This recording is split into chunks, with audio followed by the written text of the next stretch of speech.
विधानसभा चुनावों के दौरान एफसीआरए का मुद्दा काफ़ी चर्चा का विषय बना रहा है।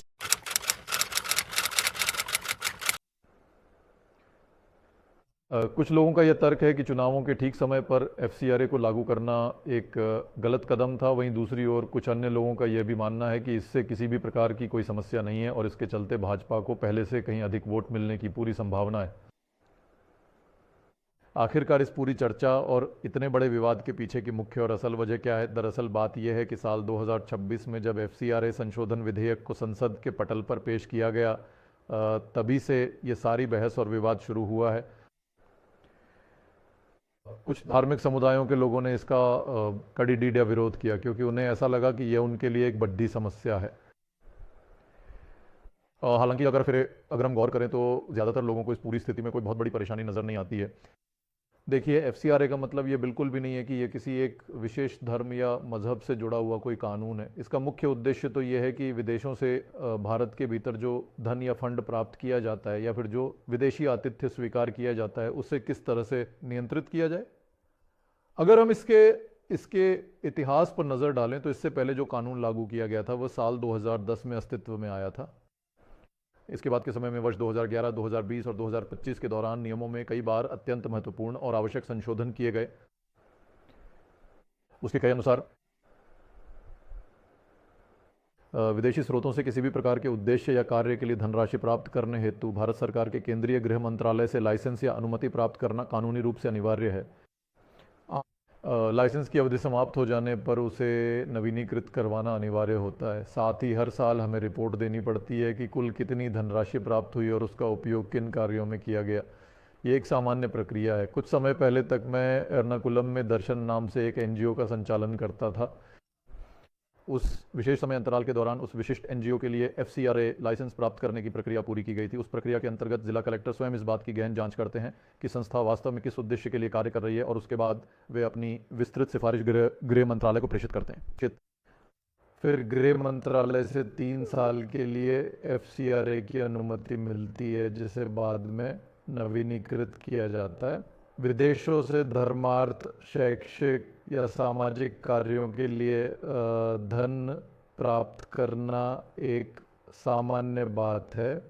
और संस्था के नेक उद्देश्य के लिए फंड जुटाना और उसका ईमानदारी से उपयोग करना मेरे लिए कोई बड़ी समस्या नहीं है। बस यह स्किल, ये मुझे दर्शन प्रोजेक्ट का लाइसेंस लेते समय समझ आया। सचमुच यहाँ ऐसे सामाजिक कार्य करना सराहनीय है। उस दौरान दर्शन ने माइक्रो क्रेडिट और गरीबी उन्मूलन की कई कल्याणकारी योजनाएं सफलतापूर्वक चलाई। हमें नियमित फंड मिलता था और हम पूरी पारदर्शिता से हर साल विस्तृत रिपोर्ट जमा करते थे। हमने समय पर लाइसेंस रिन्यू करवाया और उस प्रक्रिया में कोई समस्या नहीं आई। लेकिन अब 2030 के इस नए बिल पर इतनी बहस का आखिर कारण क्या है? इस पूरे मामले में कुछ एक दो बहुत ही महत्वपूर्ण बातें शामिल हैं। पहली बात तो ये है कि पहले हमारे पास ये सुविधा थी कि हम देश में कहीं भी अपना एफसीआरए खाता खुलवा सकते थे, मगर अब सरकार ने ये अनिवार्य कर दिया है कि खाता केवल दिल्ली स्थित एसबीआई की मुख्य शाखा में ही खोला जा सकेगा। इसके अलावा दूसरी महत्वपूर्ण बात यह है कि यदि किसी कारणवश आपका एफसीआरए लाइसेंस समय पर नवीनीकृत नहीं हो पाता है या फिर किन्हीं विशेष कारणों से इसे रद्द कर दिया जाता है, तो उस विदेशी फंडिंग से अर्जित की गई या बनाई गई कोई भी संपत्ति पूर्ण रूप से सरकार के अधिकार क्षेत्र में चली जाएगी।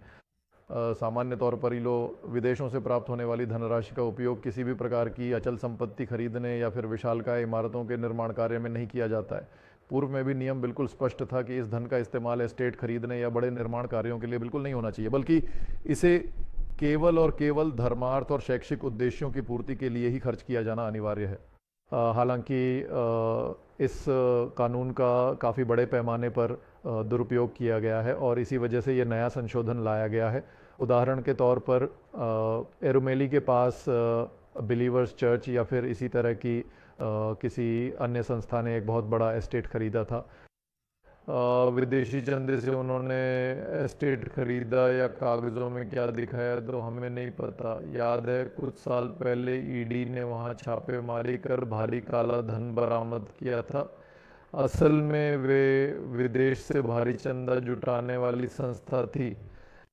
ठीक इसी प्रकार से मुझे इस बात की पूरी जानकारी है कि कोयम्बटूर के बाहरी इलाकों में पॉल दिनाकरन, जो पहले केवल धर्मोपदेश दिया करते थे, उन्होंने वहां सैकड़ों एकड़ ज़मीन का अधिग्रहण किया और साथ ही कई बड़े शैक्षणिक संस्थान चलाकर छात्रों से भारी मात्रा में धन वसूला है। वहाँ भी ईडी ने पॉल दिनकरन के दफ्तरों पर छापे मारे और भारी काला धन बरामद किया। एफसीआरए के दुरुपयोग के ऐसे कई उदाहरण केरल समेत अन्य राज्यों में भी देखने को मिलते हैं।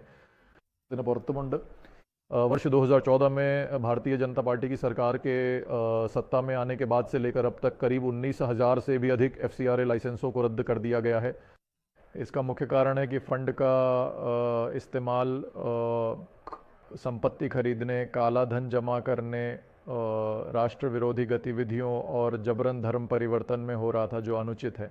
इन्हीं दुरुपयोगों के कारण 2014 से अब तक 19,000 लाइसेंस रद्द किए गए हैं। कैंसिल ചെയ്ത് 2014 മുതൽ निश्चित रूप से दुरुपयोग होने पर लाइसेंस को रद्द कर देना एक बहुत ही स्वागत योग्य कदम है। जिस उद्देश्य के लिए धन प्राप्त किया जाता है उसका उपयोग उसी के लिए होना चाहिए। आमतौर पर यह धन धर्मार्थ, सामाजिक, शैक्षिक या स्वास्थ्य क्षेत्र में गरीबों की मदद के लिए आता है। अंतर्राष्ट्रीय मानकों के अनुसार प्रशासनिक खर्च 8% की सीमा से अधिक नहीं होना चाहिए। दुर्भाग्य से इन नियमों की अनदेखी से जटिल समस्याएं पैदा होती हैं। आखिर यह कानून इतना सराहनीय क्यों है? क्योंकि ये पूरी तरह हमारे देश के हित में है। इसका मतलब है कि मतलब है कि यदि कोई व्यक्ति या संस्था राष्ट्रीय हितों के विरुद्ध काम करे तो उनका लाइसेंस कभी नवीनीकृत न हो। साथ ही कानूनों का उल्लंघन कर विदेशी धन का दुरुपयोग गंभीर अपराध है और इसे देशद्रोह माना जाना चाहिए। दूसरा, सरकार का मुख्य उद्देश्य यह सुनिश्चित करना है कि हर स्तर पर 100% पारदर्शिता बनी रहे। विदेशी स्रोतों से प्राप्त होने वाली धनराशि पर उचित नियंत्रण और निगरानी का होना अत्यंत अनिवार्य है। ये बात किसी से छिपी नहीं है कि अतीत में कई बार यहाँ आतंकवादी गतिविधियों को बढ़ावा देने के लिए भी धन का प्रवाह होता रहा है। अब भविष्य में ऐसी स्थिति बिल्कुल नहीं होनी चाहिए। इसीलिए व्यवस्था में कड़ा नियंत्रण और पूर्ण पारदर्शिता का होना बहुत आवश्यक है। पारदर्शिता के लिए केंद्र सरकार का अब एक एफसीआरए ऑनलाइन पोर्टल है, अच्छा पोर्टल है। उस पोर्टल पर सारी जानकारी उपलब्ध है। वहाँ एफएक्यू भी है। यदि कोई संदेह हो तो हम वहाँ लाइसेंस के लिए आवेदन कर सकते हैं। लाइसेंस संबंधी समस्या पर आपको तुरंत नोटिफिकेशन मिलता है। वहाँ राज्य और वर्षवार लाइसेंस प्राप्त संस्थाओं की सूची भी उपलब्ध है। मैंने देखा 2025 में केरल की 6 संस्थाओं को लाइसेंस मिला है। 2024 में 9 संस्थाओं को दिया गया था।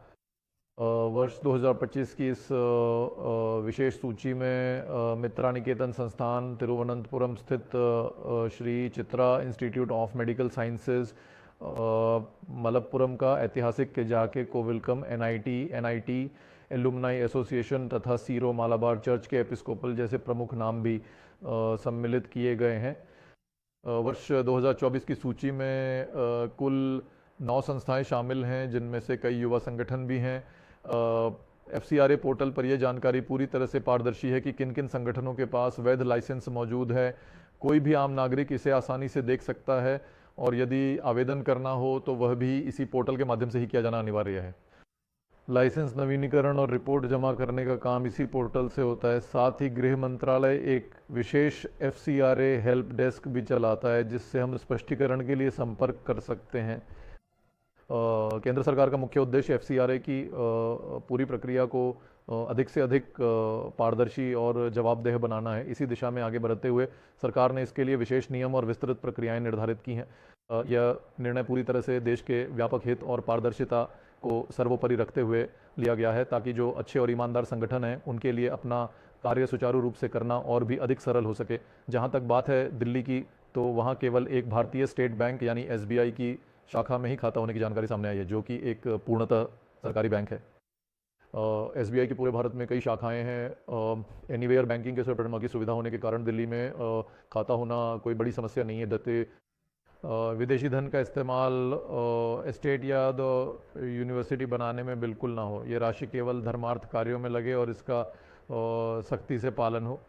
साथ ही खर्च का पूरा ब्यौरा देते हुए वार्षिक रिपोर्ट देना भी अनिवार्य है। ഇതിന് തീർച്ചയായിട്ടും അത് സ്ട്രിക്റ്റായിട്ട് വേണം. അതുപോലെ ആനുവൽ റിപ്പോർട്ട് തീർച്ചയായിട്ടും നൽകണം എന്നുള്ളതാണ്.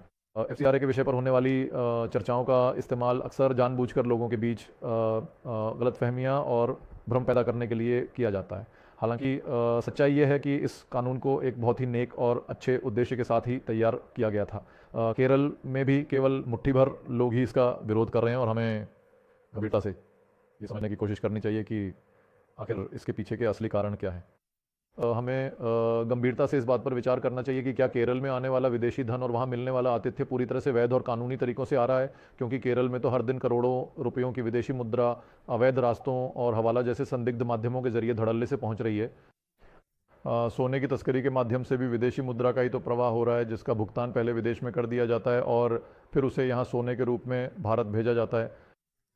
जहां एक और केंद्र सरकार ये बार बार दावा कर रही है कि FCRA यानी विदेशी अंशदान विनियमन अधिनियम के माध्यम से विदेशी धन की प्राप्ति में पूर्ण पारदर्शिता और कड़ी ढाई लाई गई है, वहीं दूसरी ओर ये एक अत्यंत चिंताजनक तथ्य है कि केरल में आज भी हवाला और तस्करी जैसे अवैध माध्यमों से विदेशी धन का प्रवाह निरंतर जारी है। हमें इस गंभीर विषय पर भी पूरी गंभीरता के साथ विचार करने की आवश्यकता है।